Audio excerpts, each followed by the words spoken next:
Good morning. The thing is to be that the next topic in our hope the unit is to be that actually when we are saying about and functions of signal conditioning, actually the first function is to be that amplification. So what is the meaning of amplification? That is, it means enhancement of the signal level, which is often in the low level range.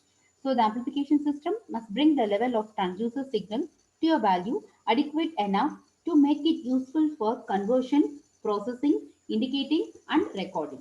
Okay, so when we are saying about an amplification, actually an amplifier is a device which is used to increase or augment the weak signal. It may operate on mechanical, optical, pneumatic, and hydraulic or electrical and electronic principles. So when you are defining that the ratio of output signal to the input signal for an amplifier, which is termed as an gain or it can be named as an amplification or magnification.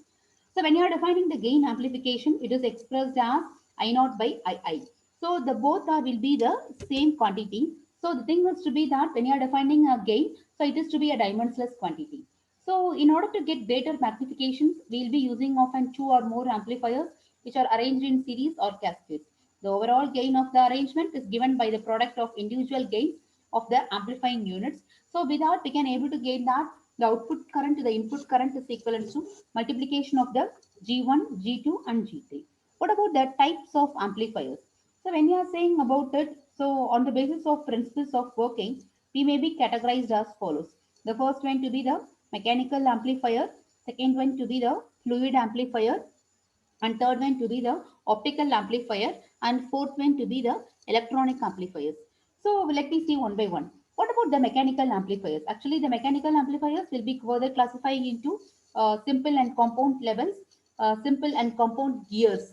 Okay. So when you are saying about a signal and simple and compound levers, actually the compound lever has two or more levers linked together so that output from one lever provides the input to the other. Example, the Hagen-Becker extensometer is one of the most popular and accurate mechanical amplifier.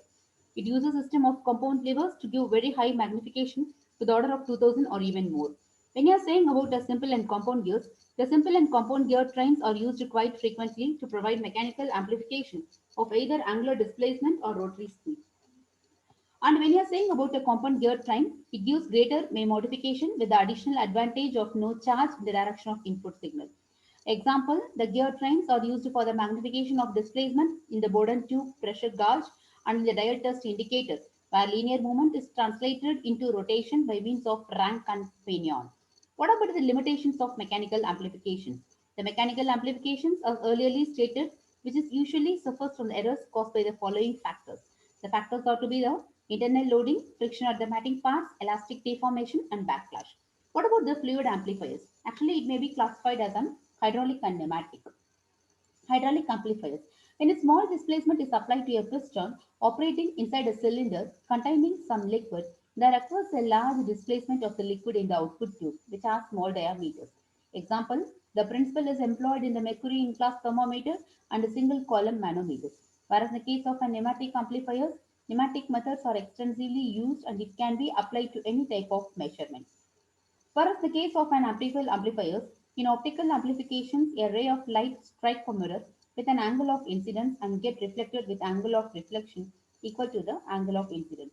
When the mirror rotates through an angle theta, the angle of incidence changes to I plus theta. Before